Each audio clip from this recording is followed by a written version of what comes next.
sought information for a living.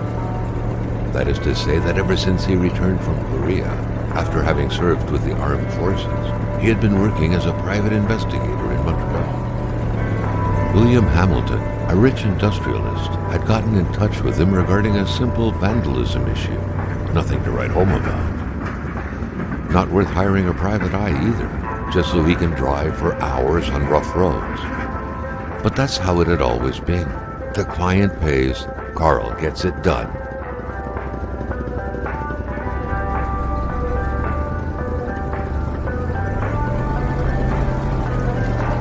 They had set up to meet at the general store, his client's business.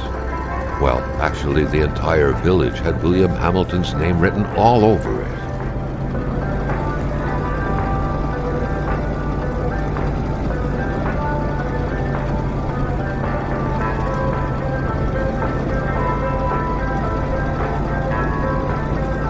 When the roads were bad, muddy, or snowed in, it was customary around these parts to close them off.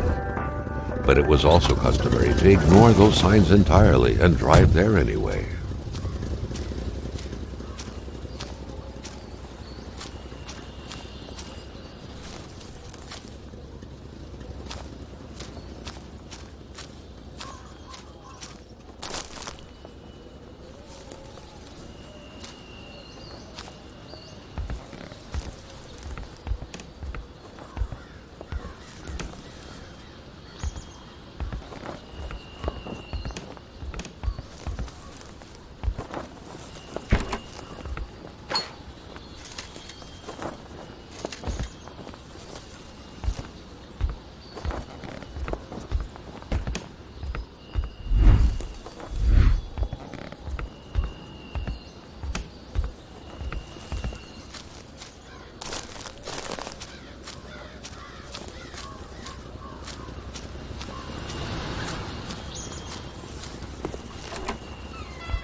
Still not a soul in sight. There was no point in waiting any longer. Carl had to figure this one out by himself. Hamilton is waiting for Carl in the general store. It was time for him to get down to business. Hamilton never mentioned a road-blocking barrier.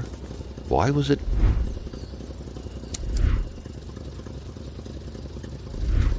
needed here in the back of Beyond?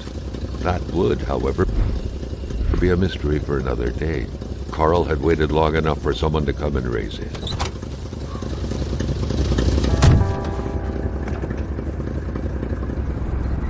William Hamilton enjoyed a lavish country house built in the very heart of the northern forests, not too far from here. The local populace was divided when it came to the affluent man. Some saw a wealthy philanthropist dedicated to improving the region's economy. Others an aging Englishman who would do anything to further his fortunes. And those ones hated him enough to go on about scheming against him. Hamilton had recently acquired a few local businesses, but the last straw was the reopening of a mine, which gave rise to a wave of protests and threats from the Cree people. Given these circumstances, Carl reckoned that a good number of people must be feeling compelled to oppose Hamilton in one way or another. So far, only the industrialist's house had been a target, but soon enough, Carl thought, the target would become the man himself.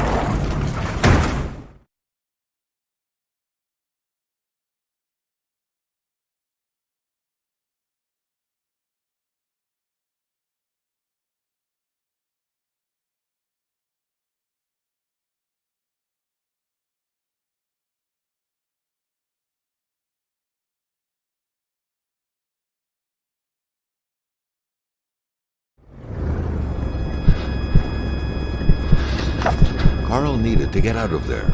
The cold and the pain required urgent care.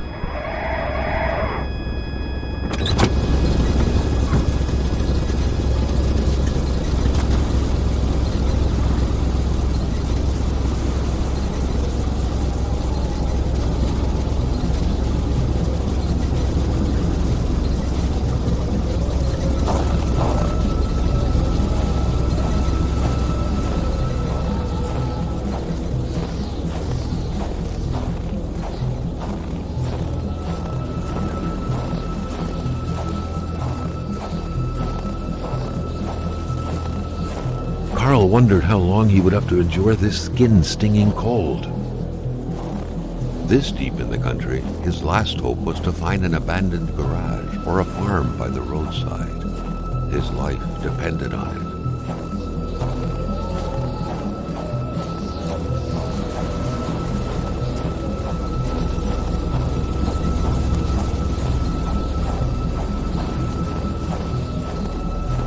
The driver had taken off.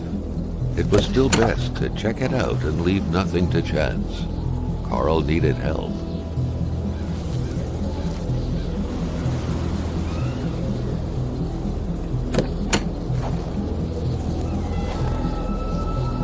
It was a small, locked box engraved with the letters W.H. Carl thought about taking it. Nothing was to be left to chance.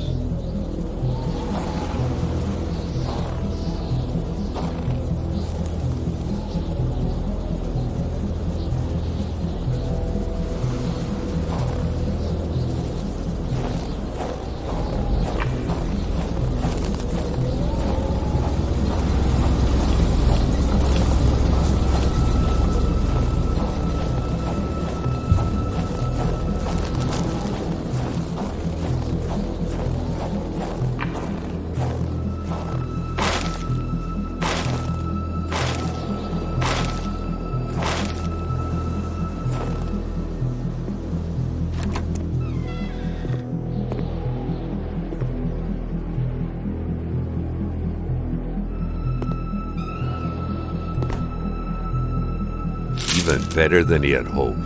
Carl Faubert had succeeded once more, and was now on his way to new adventures.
Carl, ever diligent in his work, always carried his log on him, in which he scribbled down thoughts and leads alike during the course of his investigations.